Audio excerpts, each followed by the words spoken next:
മൂടിയെന്ന് പറഞ്ഞാണ് ഇവിടെ കുഴിച്ച് മാന്തി അന്വേഷണം നോക്കാൻ പോലീസ്. മകളുടെ കൊച്ച് വിജയൻ ചേട്ടനാണ് ആ കുടുംബത്തിലേക്ക് അന്ധവിശ്വാസത്തിനെ കൊണ്ടുവന്നതും അതിന് ഒരു ഭാര്യയും മക്കളും എല്ലാം ഇരയായിപ്പോയി. കൊല്ലുമെന്ന് ഞങ്ങൾ വിശ്വസിച്ചിട്ടില്ല സുമ ചേച്ചി. കാരണം ചേട്ടൻ എന്ന് പറഞ്ഞ അത്രയ്ക്ക് ജീവനായിട്ട് പുള്ളിക്കാരി ഭർത്താവിനോട് അങ്ങനെ ഉണ്ടായിരുന്ന ഒരാളാണ്. പിന്നെ നമുക്കറിയില്ല, ഇനി നിതീഷായിരിക്കും ചിലപ്പോൾ ഒരു വർഷം കൊന്നിട്ടുണ്ടെങ്കിലും ഉള്ളൂ. നിർബന്ധിച്ച് ഭീഷണിപ്പെടുത്തി പോലീസ് അവനെതിരായിട്ട് മൊഴി കൊടുക്കണം, എന്നാലേ നിന്നെ മാപ്പസാക്ഷിയാക്കുള്ളൂ എന്ന് പറഞ്ഞിട്ടുണ്ട്. ഒരു കാരണവശാലും ഈ കുടുംബത്തിന് ഇങ്ങനെ ഒരു അവസ്ഥ വരികയില്ലായിരുന്നു. ഒരു മകൻ ജയിലിൽ പോകേണ്ടി വരില്ലായിരുന്നു, വിജയൻ്റെ ഭാര്യ ജയിലിൽ പോകേണ്ടി വരില്ലായിരുന്നു, വിജയം മരിക്കുകയില്ലായിരുന്നു. അന്ധവിശ്വാസത്തിന് ഇരകളായി സജീവ് പിന്നെ ഉറങ്ങിയിട്ടേയില്ല. എങ്ങനെ ഉറങ്ങാൻ പറ്റും? 4 രൂപങ്ങൾ തന്നെ വിടാതെ പിന്തുടരുകയാണ്. തൻ്റെ ആത്മാർത്ഥ സുഹൃത്തായ വിജയൻ മരിച്ചു. വിജയൻ്റെ ഭാര്യ സുമയും മകൻ വിഷ്ണുവും ഇപ്പോഴും ജയിലിലാണ്. മകളുള്ളത് ഏതോ ഷെൽട്ടർ ഹോമിലും. കട്ടപ്പന കക്കാട്ടുകടവിൽ നടന്ന ഇരട്ട കൊലപാതകം ഇപ്പോഴും ആരും മറന്നിട്ടില്ല. ഈ 2 വർഷം കഴിഞ്ഞിട്ടും വിജയൻ കടുത്ത അന്ധവിശ്വാസിയായിരുന്നു. ആ അന്ധവിശ്വാസത്തെ മുതലെടുത്താണ് നിതീഷ് പൂജാരിയായി ആ വീട്ടിൽ രംഗപ്രവേശം ചെയ്തത്. അതോടെ കഷ്ടകാലവും തുടങ്ങി. വിജയൻ്റെ മകളുമായി നിതീഷ് പ്രേമത്തിലായി. മകൾ ഗർഭിണിയായി. നാണക്കേട് മറയ്ക്കാൻ വിജയൻ, മകൻ വിഷ്ണു, പൂജാരി നിതീഷ് എന്നിവർ ചേർന്ന് കുഞ്ഞിനെ കൊന്ന് കുഴിച്ചിട്ട് വർഷങ്ങൾക്ക് ശേഷം ആ സത്യം പുറത്തു പറയുമെന്ന ഭയത്താൽ വിഷ്ണുവും നിതീഷും ചേർന്ന് വിജയനെ കൊലപ്പെടുത്തി വീടിനുള്ളിലും കുഴിച്ചിട്ട് പോലീസ് അതിവിദഗ്ധമായി പ്രതികളെ പിടികൂടി കേസ് തെളിയിക്കുകയും മെഡൽ വാങ്ങിച്ചു കൂട്ടുകയും ചെയ്തു. പക്ഷേ വിജയന്റെ കൂട്ടുകാരനായ സജീവിന്റെ വെളിപ്പെടുത്തൽ ആരെയും ഞെട്ടിക്കുന്നതാണ്. വിജയന്റെ മകൾ പ്രസവിച്ച കുഞ്ഞ് മരിച്ചിട്ടില്ല, വിജയനെ കൊന്നതുമല്ല. വിജയന്റെ സുഹൃത്തായ സജീവിന്റെ ഞെട്ടിക്കുന്ന വെളിപ്പെടുത്തൽ ഇതാ. സജിച്ചേട്ടാ, അപ്പൊ ഇവിടെ വലിയൊരു സംഭവം നടന്ന വീട്ടിലാണ് നിൽക്കുന്നത് അല്ലേ? അതെ അതെ അതെ. എല്ലാ വീട്ടിലാണ് താമസം? എവിടെയാണ് പറ? ഞാൻ ഇതിന്റെ വീടിന്ന് ഒരു 30 മീറ്റർ കൂടുതൽ അകലമില്ല. തൊട്ട് മേളത്തെ വീടാണ് എൻ്റെ വീട്. അപ്പം ഇവിടെയാണ് നിങ്ങളുടെ സുഹൃത്തായ എൻ്റെ ഇവിടെ മരിച്ചത്, അതായത് കക്കാട്ടുകല ഇരട്ടക്കൊലപാതകം എന്ന ആ മാധ്യമങ്ങൾ റിപ്പോർട്ട് ചെയ്ത അതിലെ വിജയൻ എന്ന ആളുടെ വീടാ എൻ്റെ ഏറ്റവും വലിയ സുഹൃത്തായിരുന്നു. ഞങ്ങളുടെ വീട് ആയിട്ടൊരു 30 മീറ്റർ അകലെ ഉണ്ടായിരുന്നുള്ളൂ. അപ്പൊ ശരിക്കും പറഞ്ഞാൽ ഇപ്പൊ ഉറക്കമില്ലാത്ത ദിവസവും ഇപ്പം എന്നെ സംബന്ധിച്ച് എനിക്ക് വലിയ ഒരു ബുദ്ധിമുട്ടുണ്ട്. കാരണം വിജയൻ മരിച്ചുപോയി, അതിനേക്കാൾ കൂടുതൽ അവൻ്റെ മകൻ വിഷ്ണു, അവനെ പീരുമേട് ജയിലിൽ കിടക്കുകയാണ്. അത് ഗുരുതരമായ ഒരു പരിക്ക്. അതായത് അവനെ ചികിത്സിക്കാനൊക്കെ പോയത് ഞാനാണ്. കാരണം ആരുമില്ലായിരുന്നു. എൻ്റെ കാല് മുറിച്ച് കളയുന്ന ഒരു സാഹചര്യത്തിലേക്കാണ് കാര്യങ്ങൾ പോയത്. അപ്പോൾ വർക്ക്ഷോപ്പിലുണ്ടായിരുന്ന ഒരു ആക്രമണത്തിലാണ് അവന് പരിക്ക് പറ്റുന്നത്. അവിടെ മജിസ്ട്രേറ്റൊക്കെ എത്തി മൊഴിയൊക്കെ എടുത്തതാണ്. പിന്നെ വിജയന്റെ ഭാര്യ പേര് സുമ. വിജയന്റെ ഭാര്യ സുമ ജയിലിൽ ഇപ്പം നിലവിൽ കിടക്കുകയാണ്. ആ പെൺകുട്ടി അവരുടെ മകളുടെ അവസ്ഥ എങ്ങനെയാണ്? ഇവിടെ മകളെ അവസ്ഥ ഇവർ പിന്നെ ഷെൽട്ടർ ഹോമിലാണ് ഇവർ കഴിയുന്നത്. അപ്പം ആദ്യമൊക്കെ ഞാൻ ഭാര്യയും കാണാൻ പോകുമായിരുന്നു.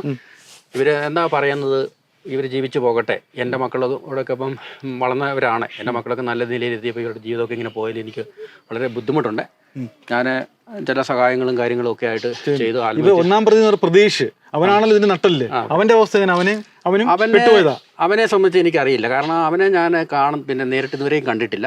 ഈ വാർത്തയൊക്കെ വന്നതിന് ശേഷമാണ് അവനെ ഇങ്ങനെ ഒരു ആൾ ഇവരുടെ കൂടെ ഉണ്ടായിരുന്നു എന്നുള്ള വിവരങ്ങളൊക്കെ ഞാൻ അറിയുന്നത്. അപ്പൊ എന്തായാലും ഇപ്പം ഉറക്കമില്ലാത്ത ദിവസമാണ്. എന്തെങ്കിലും മാധ്യമങ്ങൾ വെളിപ്പെടുത്താൻ വേണ്ടി ഇങ്ങനെ മനസ്സിങ്ങനെ ആഗ്രഹിക്കുകയാണ്. എന്താണ് ഇങ്ങനെ വെളിപ്പെടുത്താനുള്ള കാരണം? അത് ഇപ്പം ഇങ്ങനെയുള്ളൊരു വെളിപ്പെടുത്തൽ നടത്താനുള്ള ഇപ്പോഴത്തെ ഒരു കാരണം എന്ന് പറഞ്ഞു കഴിഞ്ഞാൽ, ഈ കേസിൻ്റെ വിചാരണ തൊടുപുഴ കോടതിയിൽ ഇപ്പോൾ ആരംഭിച്ചിട്ടുണ്ട്. ഈ കേസിൻ്റെ അവസാനം വ്യത്യസ്തമായ ഒരു കേസായിട്ട് ഇത് വരും. കാരണം ഇതിനകത്ത് ഒന്നാം പ്രതിയായിട്ടുള്ള നിതീഷിനെ കോടതി ശിക്ഷിച്ചാലും വെറുതെ വിട്ടാലും ഇതിൽ ഈ മാപ്പസാക്ഷികളായ ആളുകൾക്ക് നീതി കിട്ടുന്നില്ല എന്നുള്ളതാണ്. അതിനകത്ത് എന്താണെന്ന് ചോദിച്ചു കഴിഞ്ഞാൽ, പോലീസിൻ്റെ ഭാഗത്തു നിന്നും കുറച്ച് അനാസ്ഥ ഇക്കാര്യത്തിൽ വന്നിട്ടുണ്ട്. അത് എന്താണെന്ന് ചോദിച്ചാൽ 2022 പിന്നെ 2/11/2022 തൻ്റെ സഹോദരനെ കാണാനില്ല എന്ന് പറഞ്ഞ് ഈ മരിച്ചുപോയ വിജയൻ്റെ സഹോദരി ഒരു പരാതി പോലീസ് സ്റ്റേഷനിൽ കൊടുത്തതാണ്. ഈ പോലീസ് ഈ കേസ് അന്വേഷണം എന്തായി എന്നുള്ളതാണ്. ഈ കേസ് അന്വേഷിച്ചിരുന്നെങ്കിൽ അന്ന് വിജയൻ കക്കാട്ടുകടയിലല്ല ഉള്ളത്.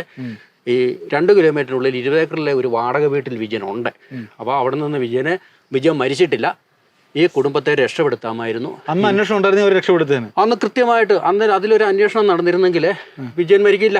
കാരണം അന്ന് വിജയൻ ജീവനോടെ ഉണ്ടല്ലോ. വിജയൻ മരിക്കുന്നത് 2023 ആഗസ്റ്റിലാണല്ലോ അപ്പോൾ പ്രകാരം മരിക്കുന്നത്. അപ്പോൾ 2022 8 മാസം മുമ്പ് ഈ സഹോദരി കൊടുത്ത പരാതി കൊടുത്തിരുന്നെങ്കിൽ ഒരു കാരണവശാലും ഈ കുടുംബത്തിന് ഇങ്ങനെ ഒരു അവസ്ഥ വരികയില്ലായിരുന്നു. ഒരു മകൻ ജയിലിൽ പോകേണ്ടി വരില്ലായിരുന്നു, വിജയൻ്റെ ഭാര്യ ജയിലിൽ പോകേണ്ടി വരില്ലായിരുന്നു, വിജയം മരിക്കുകയില്ലായിരുന്നു. അന്ധവിശ്വാസത്തിന് ഇരകളായി ഒരു അന്ധവിശ്വാസമാണ് നശിപ്പിച്ചത്. സത്യത്തിൽ ഇവർക്കൊരു അന്ധവിശ്വാസമുണ്ട്. പക്ഷെ അതിൻ്റെ ഇരകളായ ആളുകളെ രക്ഷപ്പെടുത്താനുള്ള ഒരു അവസരം പോലീസ് നഷ്ടപ്പെടുത്തി കളഞ്ഞു. അതാണ് ഒന്നാമത്തെ ഒരു കാര്യം. ഇത് ഞാൻ ചോദിക്കട്ടെ, ഇവർ 2 കേസിന് തെളിവില്ല. ആ കുട്ടിയുടെ ബോഡിയൊക്കെ ഇവിടെ അടക്കിയെന്ന് പറഞ്ഞില്ലേ, നോക്കിയാ ഇല്ലേ? അതെ അതെ, ആ കൊച്ചിന്റെ ബോഡി. അതെ. എവിടെ ഇതെന്ത് വരുന്നത്? ഇവിടെ ഒരു കന്നാലിക്കൂടാണ്, ഇവിടെയാണ് കുഴിച്ചുമൂടിയെന്ന് പറഞ്ഞാണ് ഇവിടെ കുഴിച്ചു മാന്തി അന്വേഷണമൊക്കെ പോലീസ് വിജയന്റെ മകളുടെ കൊച്ച്. വിജയന്റെ മകളുടെ കൊച്ച് ഇവിടെയൊക്കെ തുറന്നായിരുന്നു. ഇവിടെയൊക്കെ തുറന്ന അന്വേഷണമൊക്കെ നടത്തിയായിരുന്നു. കണ്ടില്ല. കണ്ടില്ല. അങ്ങനെ പൊടി കിട്ടായിട്ടൊന്നും വാർത്ത വന്നിട്ടില്ല. അപ്പൊ ഇതിനെപ്പറ്റി യാതൊരു തെളിവ് ഇപ്പോഴും ഇല്ല. ഈ കൊച്ചു മരിച്ചതിനെ സംബന്ധിച്ച് യാതൊരു തെളിവുമില്ല. കൊച്ചുണ്ടെന്ന് ഉറപ്പായിരുന്നു. കൊച്ചുണ്ട് എന്നുള്ളത് ശരിയാണ്. ഒരു കുഞ്ഞിന്റെ ജനനം ശരിയാണ്. അതെങ്ങനെ അറിയാൻ പറ്റും? അത് ജനിച്ചെന്നുള്ളത് കൊച്ചിന്റെ അമ്മ കള്ളം പറയല്ലോ. അപ്പം കൊച്ചിന്റെ അമ്മ പറഞ്ഞിട്ടുണ്ട് തെളിഞ്ഞാണ്. അത് കാണുമായിരിക്കും. കൊച്ചിന്റെ അമ്മ പറഞ്ഞ മൊഴി അനുസരിച്ച് കൊച്ചു ഉണ്ടായിരുന്നു. 4 ദിവസം കഴിഞ്ഞിട്ടുണ്ട്. അതിനുശേഷം ആ കൊച്ചിനെ സംഭവിച്ച കാര്യങ്ങളിൽ ഇപ്പം ഇതിനകത്ത് തെളിവൊന്നും കിട്ടിയിട്ടില്ലല്ലോ. മറുഭാഗത്തൊരു അന്വേഷണം പോകേണ്ടതായിരുന്നു. കാരണം അന്ധവിശ്വാസത്തിന്റെ ആ മറവിൽ ഈ കുട്ടീനെ ആരെങ്കിലും ഒക്കെ കൊണ്ടുപോയിട്ടുണ്ടോ, എവിടെയെങ്കിലും ഉണ്ടോ എന്നുള്ളൊരു അന്വേഷണം പോയിട്ടില്ലല്ലോ. ഇപ്പം ഇവിടുന്ന് ഒരു കുട്ടി മരിച്ചു എന്ന് പറയുന്നു, യാതൊരു തെളിവും കിട്ടിയില്ല. അവിടെ കൊണ്ട് അത് അവസാനിക്കുകയാണ് ചെയ്തത്. അപ്പൊ അടുത്ത ചോദ്യം, ഈ വിജയനെ കൊന്നു എന്ന് പറയുന്ന കുറ്റത്തിലാണല്ലോ വിഷ്ണുവിന്റെ സുഹൃത്തായിട്ടുള്ള പ്രജേഷിനെ ജയിലിലിട്ടേക്കുന്നത്. ഈ വിജയനെ കൊലപ്പെടുത്തിയാണെന്ന് തോന്നുന്നുണ്ടോ? എനിക്ക് ഈ വിജയന്റെ ഒരു കാര്യങ്ങളെ സംബന്ധിച്ച് എനിക്ക് നിരവധി സംശയങ്ങൾ അതിനകത്തുണ്ട്. കാരണം ആള് മരിച്ചതും അവിടെ കുഴിച്ചിട്ടതും എല്ലാം അവിടെ ഒരു സത്യമാണ്. അപ്പൊ ഈ കുടുംബത്തിന് എന്താ സംഭവിച്ചതെന്ന് നമുക്കറിയാൻ കഴിയും. ഹാർട്ട് അറ്റാക്ക് ആണെന്നാണല്ലോ. അതെ. അല്ല, സൈചേട്ടൻ ഈ മകനെ സംസാരിച്ചപ്പോൾ മകൻ പറഞ്ഞത് ഹാർട്ട് അറ്റാക്ക് ആണ്. മകൻ അന്ന് പറയുന്നുണ്ട് എന്നോട്. ഈ മകൻ സംസാരിച്ചു. അന്ന് ഈ ആശുപത്രി കിടന്നു കഴിഞ്ഞപ്പോൾ ഞാൻ മകനോട് രാത്രിയിൽ ചോദിക്കുന്നത്. അപ്പോഴാണ് ഞാൻ അറിയുന്നത് ആദ്യം മോഷണ കേസിലാണല്ലോ അവിടെ എത്തുന്നത്. അതിനുശേഷം ഇവനോട് ഞാൻ ചോദിച്ചേട്ടാ വിജയൻ എന്തിയേ, നിന്റെ അച്ഛൻ എന്തിയേ, അതുകൊണ്ട് കാണുന്നില്ല. ഞാൻ ഫേസ്ബുക്കിൽ പോസ്റ്റ് ഇടും, എനിക്ക് നിൻ്റെ ഈ ഒരു അവസ്ഥയിൽ എനിക്ക് ഭരിക്കുന്നില്ല, നീ ഇവിടുന്ന് ഞാൻ എന്നാ ചെയ്യേണ്ടതെന്ന് പറഞ്ഞു. അപ്പോൾ ഇവൻ പറഞ്ഞു, അപ്പോഴാണ് ഇവൻ എന്നോട് പറയുന്നത്, ആരോടും പറയാൻ ഒരു കാര്യം പറയാം, ഇതുപോലെ ഒരു കൊച്ച് അന്ന് ഉണ്ടായിട്ടുണ്ട്, ചേച്ചിക്ക് ഒരു കൊച്ചുണ്ടായിരുന്നു, അത് അങ്ങനെ എടുത്തുകൊണ്ട് നിതീഷ് എന്ന് പറയുന്ന ആൾ എടുത്തുകൊണ്ട് പോകുന്ന മാത്രമേ എനിക്കറിയത്തുള്ളൂ. എനിക്ക് പിന്നെ അച്ഛൻ മരിച്ചുപോയി, അച്ഛന് ഹാർട്ട് അറ്റാക്ക് വന്നാണ് മരിച്ചത് എന്ന് അന്ന് എന്നോട് പറയുന്നുണ്ട്. അത് ശരിക്കും പറഞ്ഞാൽ നിങ്ങൾ തമ്മിൽ നല്ല അടുപ്പമാണ്. ഈ വിഷ്ണുവും സൈചേട്ടൻ നല്ല അടുപ്പമാണ്. അവൻ്റെ മൊഴി കറക്റ്റ് ആയിരിക്കും, സത്യമായിരിക്കുമോ? അവൻ്റെ മൊഴി അങ്ങനെയാണ് എന്ന് തന്നെയാണ് ഞാൻ വിചാരിക്കുന്നത്. അച്ഛൻ ഹാർട്ട് അറ്റാക്ക് വന്ന് മരിച്ചതാണ്. അങ്ങനെ വിജയൻ്റെ ആ ഒരു മരണം അങ്ങനെയാണെന്ന് ഞാൻ കാരണം കാരണം ഞാനിതൊന്ന് പോലീസിനോട് പറഞ്ഞു. ഈ കേസന്വേഷണത്തിൽ വിഷ്ണുവിനെ ചികിത്സിച്ച് വന്നതിന് ശേഷം ഞാൻ ഇതെല്ലാം പോലീസിനോടൊന്ന് പറയുന്നുണ്ട്.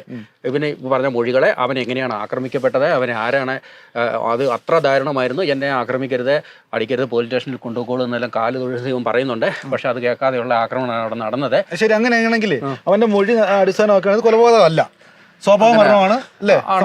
ആ രീതിയിലാണ് എൻ്റെ ഒരു കണക്കൂട്ടൽ. കാരണം ഞാൻ അങ്ങനെ കണക്കൂട്ടുന്നുണ്ട്. പിന്നെ രണ്ടാമത് വേറൊരു കാര്യം, ജയിലിൽ പോയി സന്ദർശിച്ച് കഴിഞ്ഞപ്പം വിഷ്ണു പറഞ്ഞൊരു കാര്യമാണ് അതിനകത്തുണ്ടത്. അപ്പോൾ ഈ ഇതിനകത്ത് ബഹുമതികളൊക്കെ ഈ അന്വേഷിച്ച പോലീസിന് കിട്ടിയുണ്ടായി കഴിഞ്ഞപ്പോൾ ഇവനിവിടുന്ന് പൊട്ടിക്കരയുന്നുണ്ടായിരുന്നു. എന്നെ വിളിച്ചു. അത് കഴിഞ്ഞ് പിന്നീട് ഒരു ദിവസം ഞാൻ ചെന്ന് സത്യം പറ എന്ന് പറഞ്ഞു. അപ്പോഴും അവൻ പറയുന്നത് ഇങ്ങനെയാണ് പിന്നെ അച്ഛൻ മരിച്ചത്, ഹാർട്ട് അറ്റാക്ക് ആണ്, പിന്നെ അങ്ങനെയാണെന്നാണ് പറയുന്നത്. അപ്പം ആരും അതിനകത്തൊന്നും പ്രത്യേകിച്ചായിട്ട് ചെയ്തിട്ടില്ല. ഈ എന്തിനായിരിക്കും സ്വന്തം ആ വീട്ടിൽ കുഴിച്ചിട്ട് എന്തിനായിരിക്കും? കുഴിച്ചിട്ടേണ്ട കാര്യങ്ങൾ മാത്രമാണ് എനിക്ക് ഉത്തരം കിട്ടാറ്. കാരണം അത് ഈ അന്ധവിശ്വാസമായിട്ട് ബന്ധപ്പെട്ട ഒരു അങ്ങനത്തെ സംഭവങ്ങൾ പലയിടത്തും നടന്നിട്ടുണ്ടല്ലോ. ആചാരപ്രിയയുടെ കാര്യം എന്ന് പറയാൻ പറ്റില്ല. ഏത് വിധത്തിലും ഏതോ അന്ധവിശ്വാസം ഇവർക്ക് പുറത്ത് വരാൻ കഴിയാത്ത നെയ്യാറ്റിങ്കര ഗോപസ്വാമിയുടെ സംഭവങ്ങൾ ഇങ്ങനെയാണ്. ആയിരുന്നു. അന്ധവിശ്വാസത്തിൽ അവിടെ മരിച്ച ഗോപൻസ്വാമിനെ അവർ രഹസ്യമായിട്ട് വീടിനുള്ളിലല്ല എന്നേ ഉള്ളൂ, പുറത്ത് ആരും അറിയാതെ അവർ ചെയ്തു. അത് സമാധി ഇന്ന് 2-3 തവണ വന്നു കഴിഞ്ഞപ്പോൾ മാധ്യമങ്ങൾ വളരെ ക്ഷമയോടെ കാത്തിരുന്നു. പോസ്റ്റ്മോർട്ടം റിപ്പോർട്ട് വന്നാൽ മാത്രമേ മരണകാരണം പറയാൻ പറ്റുള്ളൂ. അങ്ങനെയാണ് അതിനകത്ത് വന്നത്. ഈ കേസിൽ സംഭവിച്ചത് എന്താണെന്ന് ചോദിച്ചു കഴിഞ്ഞാൽ, പിന്നെ FIR ഇടുന്നതോടൊപ്പം തന്നെ പോസ്റ്റ്മോർട്ടം റിപ്പോർട്ട് പുറത്തു എന്താണെന്ന് പോലും മാധ്യമങ്ങൾ പറഞ്ഞു. ഇത്രയും വലിയ വിവാദമായൊരു കേസായിട്ട് പോസ്റ്റ്മോർട്ടം റിപ്പോർട്ടിനെ സംബന്ധിച്ച് പുറത്തേക്ക് ഒരു കാര്യങ്ങളോട് പറഞ്ഞിട്ടില്ല, വന്നിട്ടുമില്ല. അതിനു മുമ്പേ ഇവര് ഒരു കൊലപാതകൾ എന്ന് മുദ്ര കുത്തുന്ന ഒരു അവസ്ഥയുണ്ടായി. ഇപ്പൊ സംഭവിക്കുന്ന എനിക്കറിയില്ല, കാരണം മാധ്യമങ്ങളല്ലേ പറയണ്ടേ. ഒരു വ്യക്തി മരിച്ചു കഴിഞ്ഞാൽ അതിന്റെ ഏറ്റവും പ്രധാനപ്പെട്ട കാര്യം സാധാരണ എങ്ങനെയാണല്ലോ റിപ്പോർട്ട് ചെയ്യാറ് എല്ലാ മാധ്യമങ്ങളും. ഒരു ദുരൂഹ മരണമുണ്ടായി, ഇത് കൊലപാതകമാണെന്ന് അറിയണമെങ്കിൽ പോസ്റ്റ്മോർട്ടം റിപ്പോർട്ട് വരണം എന്ന് പറയണമല്ലോ. അപ്പൊ ആ രീതിയിൽ ഒരു വാർത്തകളും വന്നിട്ടുമില്ല, അത് അറിഞ്ഞിട്ടുമില്ല. അപ്പൊ പിന്നെ ഈ പെൺകുട്ടി ഇങ്ങനെയായി പോയി. അപ്പൊ ഇതെല്ലാം കൂടെ വെച്ച് നോക്കുമ്പോഴേ ഞാൻ വിചാരിക്കുന്നത്, എല്ലാം വെച്ച് നോക്കുമ്പോൾ ഇവർ നിരപരാധികളാണ് ഈ 3 പേരും അല്ലേ? ഈ 3 പേരും നിരപരാധികൾ. ഈ കുടുംബത്തെ നശിപ്പിക്കാനായിട്ട് നിതീഷ് എന്ന ആള് ഒരുപാട് കാര്യങ്ങൾ ഒരുപക്ഷെ ചെയ്തിട്ടുണ്ടായിരിക്കാം. കാരണം അന്ധവിശ്വാസങ്ങൾ അന്ധവിശ്വാസത്തിന്റെ കാര്യം ചെയ്തിട്ടുണ്ടാവാം. പക്ഷേ അവരെ രക്ഷപ്പെടുത്തുവാനുള്ള ഒരു അവസരം ഈ കൊലപാതകത്തിലേക്ക് പോകേണ്ട കാര്യമില്ലായിരുന്നു. മോഷണ ശ്രമത്തിനിടയിൽ ഇരട്ട കൊലപാതകം തെളിഞ്ഞു വന്ന വാർത്ത വന്നത് അങ്ങനെ ഒരു സംഭവം ആയിരിക്കത്തില്ല. മോഷണ ശ്രമത്തിനിടയ്ക്കാണ് തെളിഞ്ഞത്. മോഷണ ശ്രമത്തിനിടയിൽ അല്ല എന്നാണ്. കാരണം അതിനു മുമ്പ് തെളിഞ്ഞ അങ്ങനെ ആയിരിക്കും, പക്ഷെ അതിനു മുമ്പ് പോലീസിന് വിവരങ്ങളെല്ലാം ഉണ്ടായിരുന്നു. മാസങ്ങൾക്ക് മുമ്പ് തന്നെ, മാസങ്ങളിൽ നിന്നല്ല, ഏതാനും ഒരാഴ്ച മുമ്പ് ഒരാഴ്ച മുമ്പേ, എത്ര നാൾ മുമ്പ് അറിയാമെന്ന് എനിക്കറിയില്ല, ഒരാഴ്ച മുമ്പ് എന്നെ വിളിച്ചിരുന്നു. ഒരു ആൾ വിളിച്ചു, അത് പോലീസായിരുന്നു. എൻ്റെ ഭാര്യ എന്നെ വിളിച്ചു. അപ്പോൾ അങ്ങനെയുള്ള വിളിച്ചൊക്കെ അന്വേഷണമൊക്കെ നടത്തുമ്പോൾ ഇവരെ കുറിച്ച് അറിയാമോ എന്ന് ചോദിക്കുന്നുണ്ട്. അപ്പം ഏകദേശം വിവരങ്ങൾ ഇവരെ സംബന്ധിച്ച് കിട്ടിയല്ലോ. അതുപോലെ തന്നെ ഈ അന്വേഷണം ഈ പരാതിയുടെ അടിസ്ഥാനത്തിൽ ഇയാളുടെ ഈ 20 ഏക്കറിലെ വീട്ടുടമസ്ഥൻ്റെ ഇരിക്കും ചെന്നിട്ടുണ്ടാകണമല്ലോ പോലീസ്. അപ്പോൾ മോഷണ ശ്രമം മനഃപൂർവ്വം പോലീസ് ഉണ്ടാക്കിയ നാടകമാണ്. അങ്ങനെയാണ് എന്നാണ് ഞാൻ വിചാരിക്കുന്നത്. ഈ കുടുംബത്തിനെ ഒരുപാട് കാര്യങ്ങൾ അന്വേഷിക്കണം. ഹൈക്കോടതിയൊക്കെ ഇടപെട്ട് ഈ രീതിയിലൊരു അന്വേഷണങ്ങൾ നടത്തണം. ഇവർ ആത്മഹത്യ ചെയ്യാതല്ല വേറെ മാർഗ്ഗങ്ങളൊന്നുമില്ല. ഒരു കോടതി വിധിക്ക് ശേഷം, ഞാനിപ്പോൾ ഇത് പറയാൻ കാരണം തന്നെ ഇതാണ്, ഇപ്പോഴീ കോടതിയുടെ ഒരു വിധിക്ക് ശേഷം ഒന്നെങ്കിൽ ഇവർ ഈ 2-3 പേര്, ഇതിൽ ഒന്നാം പ്രതി നിതീഷിനെ സംബന്ധിച്ച് ഞാൻ പറയുന്നില്ല, അയാളും പെട്ടുപോയതായിരിക്കും. അതൊക്കെ അന്വേഷണം നടത്തേണ്ടതാണ്. കാരണം പക്ഷെ അയാളോട് പോലും ഇപ്പൊ ദേഷ്യം തോന്നുന്നില്ല സജീവൻ. ഇപ്പൊ എനിക്കില്ല, കാരണം അന്ന് എനിക്ക് ഒരുപാട് ദേഷ്യമൊക്കെ ഉണ്ടായിരുന്നു. ഇപ്പൊ നിതീഷിന്റെ കാര്യം ഇവിടെ, ഈ അമ്മയുടെയും മകന്റെയും കാര്യം എന്തായാലും ഒരു ചോദ്യം ആത്മഹത്യ പ്രതീക്ഷിക്കുന്നുണ്ടോ പുറത്തു വരും? ഞാനത് അങ്ങനെയാണ് പ്രതീക്ഷിക്കുന്നത്. കാരണം ഇത്ര സൂചനകളൊക്കെ ഇവർ എനിക്ക് നൽകിയിട്ടുണ്ട്. ഞങ്ങൾ ഇനി ഇവിടെ ജീവിച്ചിട്ട് കാര്യമില്ല.